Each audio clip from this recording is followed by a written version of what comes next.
नमस्कार, मैं वसंत रावल ज्योतिष विद्या ज्ञान चैनल के अंदर आज मैं आपको बताने आया हूं वृषभ लग्न की कुंडली के अंदर मकान सुख और वाहन सुख कैसे देखा जाता है।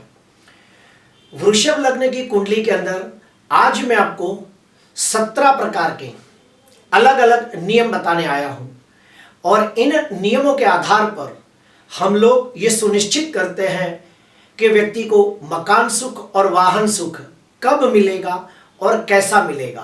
तो आइए शुरू करते हैं। अगर कुंडली के अंदर यहां पे 2 नंबर लिखा हो तो समझ जाना ये वृषभ लग्न की कुंडली है। अभी हम नियम शुरू करते हैं।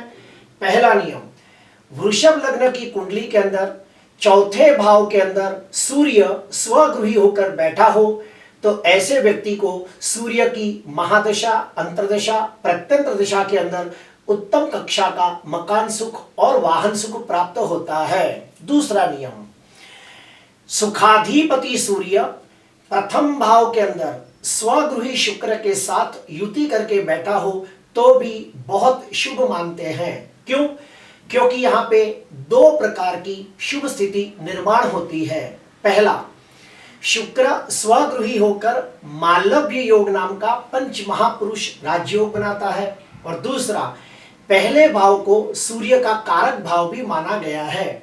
तो जब भी सूर्य और शुक्र इन ग्रह की महादशा, अंतर्दशा, प्रत्यंतर दशा आती है तब व्यक्ति को उत्तम कक्षा का मकान सुख और वाहन सुख प्राप्त होता है।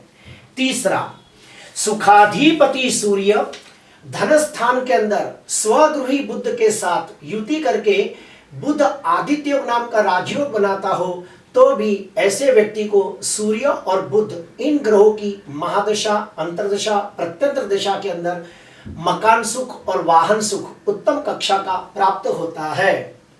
चौथा नियम, सुखाधिपति सूर्य पंचम भाव के अंदर उच्च के बुध के साथ युति करके बुध आदित्य योग नाम का राजयोग बनाता हो तो भी बहुत शुभ मानते हैं और ऐसे व्यक्ति को सूर्य और बुध इन ग्रहों की महादशा, अंतर्दशा, प्रत्यंतर दशा के अंदर उत्तम कक्षा का मकान सुख और वाहन सुख प्राप्त होता है।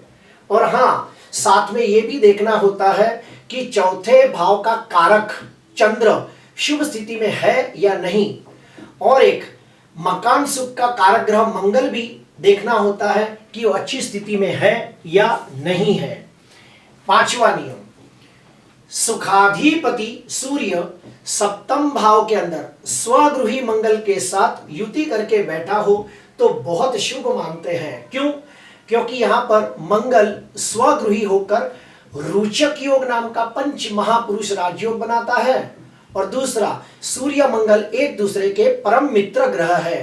तो ऐसे व्यक्ति को सूर्य और मंगल इन ग्रहों की महादशा, अंतर्दशा, प्रत्यंतर दशा के अंदर उत्तम कक्षा का मकान सुख और वाहन सुख प्राप्त होता है। छठवां नियम, सुखाधिपति सूर्य नवम भाव के अंदर उच्च के मंगल के साथ युति करके बैठा हो तो भी बहुत शुभ मानते हैं और ऐसे व्यक्ति को सूर्य और मंगल इन ग्रहों की महादशा, अंतर्दशा, प्रत्यंतर दशा के अंदर उत्तम कक्षा का मकान सुख और वाहन सुख प्राप्त होता है।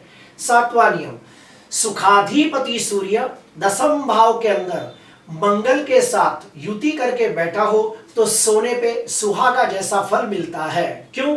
क्योंकि दसम भाव के अंदर सूर्य दिग्बली होता है और मंगल भी दिग्बली होता है।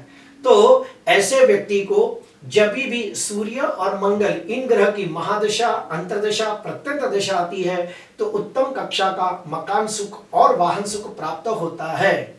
आठवां नियम, सुखाधिपति सूर्य 11वें भाव के अंदर स्वगृही गुरु के साथ युति करके बैठा हो तो भी बहुत अच्छा मानते हैं और ऐसे व्यक्ति को सूर्य और गुरु इन ग्रह की महादशा, अंतर्दशा, प्रत्यंतर दशा के अंदर उत्तम कक्षा का मकान सुख और वाहन सुख प्राप्त होता है। 9वां नियम, सूर्य, बुध और शुक्र ये तीनों ग्रहों की शुभ युति चतुर्थ भाव में होती हो तो भी बहुत अच्छा मानते हैं। क्यों? क्योंकि यहाँ पे सूर्य स्वगृही होता है, दूसरा शुक्र यहाँ पे दिग्बली होता है और तीसरा चौथे भाव को बुध का कारक भाव भी माना गया है। तो ऐसे व्यक्ति को सूर्य, बुध और शुक्र इन ग्रह की महादशा, अंतर्दशा, प्रत्यंतर दशा के अंदर उत्तम कक्षा का मकान सुख और वाहन सुख प्राप्त होता है। 10वां नियम, कुंडली के अंदर सूर्य, चंद्र और गुरु ये तीनों ग्रह एक साथ चौथे भाव में बैठे हो तो भी बहुत शुभ मानते हैं। क्यों? क्योंकि यहाँ पे सूर्य स्वगृही होता है, चंद्र दिग्बली होता है और चंद्र गुरु की युति गज केसरी योग बनाती है। तो फिर से कहूंगा, सूर्य, चंद्र और गुरु ये तीनों ग्रहों की शुभ युति चतुर्थ भाव में होती हो तो भी ऐसे व्यक्ति को उत्तम कक्षा का मकान सुख और वाहन सुख प्राप्त होता है। 11वां नियम, सुखाधिपति सूर्य 11वें भाव के अंदर उच्च के शुक्र के साथ युति करके बैठा हो तो भी बहुत अच्छा मानते हैं और ऐसे व्यक्ति को सूर्य और शुक्र इन ग्रह की महादशा, अंतर्दशा, प्रत्यंतर दशा के अंदर उत्तम कक्षा का मकान सुख और वाहन सुख प्राप्त होता है। 12वां नियम, सुखाधिपति सूर्य 12वें भाव के अंदर उच्च राशि में बलवान होकर स्वगृही मंगल के साथ युति करके बैठा हो तो ऐसे व्यक्ति को जन्म स्थान से दूर यानी कि विदेश जाकर मकान और वाहन सुख प्राप्त होता है और व्यक्ति विदेश में जाकर मान सम्मान प्रतिष्ठा का अधिकारी भी बनता है। 13वां नियम,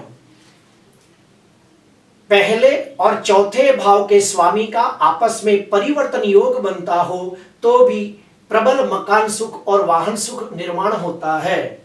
ठीक वैसे ही दूसरे भाव और चौथे भाव के स्वामी एक दूसरे के भाव में बैठकर आपस में परिवर्तन योग बनाते हो तो भी उत्तम कक्षा का मकान सुख और वाहन सुख प्राप्त होता है। तीसरा, चौथे भाव के स्वामी और पांचवें भाव के स्वामी आपस में एक दूसरे के घर में बैठ के परिवर्तन योग बनाते हो तो भी प्रबल मकान सुख और वाहन सुख निर्माण होता है। आखिरी नियम और 16वां नियम, चौथे भाव और 7वें भाव के स्वामी आपस में एक दूसरे के घर में बैठ के परिवर्तन योग बनाते हो तो भी प्रबल मकान सुख और वाहन सुख निर्माण होता है। अभी हम लोग जानेंगे अशुभ फल कैसे मिलता है, तो सुनिए। सुखाधिपति सूर्य नीच राशि में निर्बल होकर 6वें भाव में बैठा हो तो ऐसे व्यक्ति को मकान सुख और वाहन सुख प्राप्त करने में बहुत सारी दिक्कतें आती है या फिर मकान और वाहन खरीदने के बाद उसके अंदर बहुत तकलीफों का सामना करना पड़ता है। दूसरा नियम, सुखाधिपति सूर्य राहु के साथ युति करके 6वें, 8वें या 12वें भाव में बैठा हो तो ऐसे व्यक्ति को मकान सुख और वाहन सुख खरीदी करने में बहुत दिक्कतें आती है या फिर कायदा कानून कोर्ट कचहरी से कनेक्टेड प्रॉब्लम भी क्रिएट हो सकता है या फिर जात जात की प्रॉब्लम क्रिएट होती है। आखिरी, अगर चतुर्थ भाव के अंदर शनि राहु का श्रापित योग बनता हो या फिर चंद्र शनि का विष योग बनता हो या फिर गुरु राहु का गुरु चंडाल योग बनता हो और सुखाधिपति सूर्य 6वें, 8वें भाव में बैठा हो तो बिल्कुल अच्छा नहीं मानते। ऐसे व्यक्ति को मकान सुख और वाहन सुख में तकलीफें आती है, विघ्न आते हैं, कहीं ना कहीं कोई ना कोई अड़चन आती है।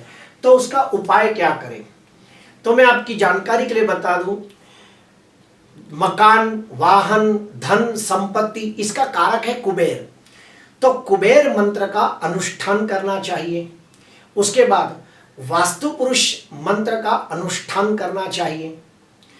तीसरा, हो सके तो कोई तीर्थ में जाकर जैसे कि हरिद्वार, प्रयाग, त्र्यंबकेश्वर ऐसे कोई बड़े तीर्थ में जाकर अपने पूर्वजों की आत्म शांति के लिए नारायण नागबली नाम की पूजा की जाए तो भी बहुत फर्क पड़ता है और व्यक्ति को मकान सुख में काफी अच्छा लाभ होता है।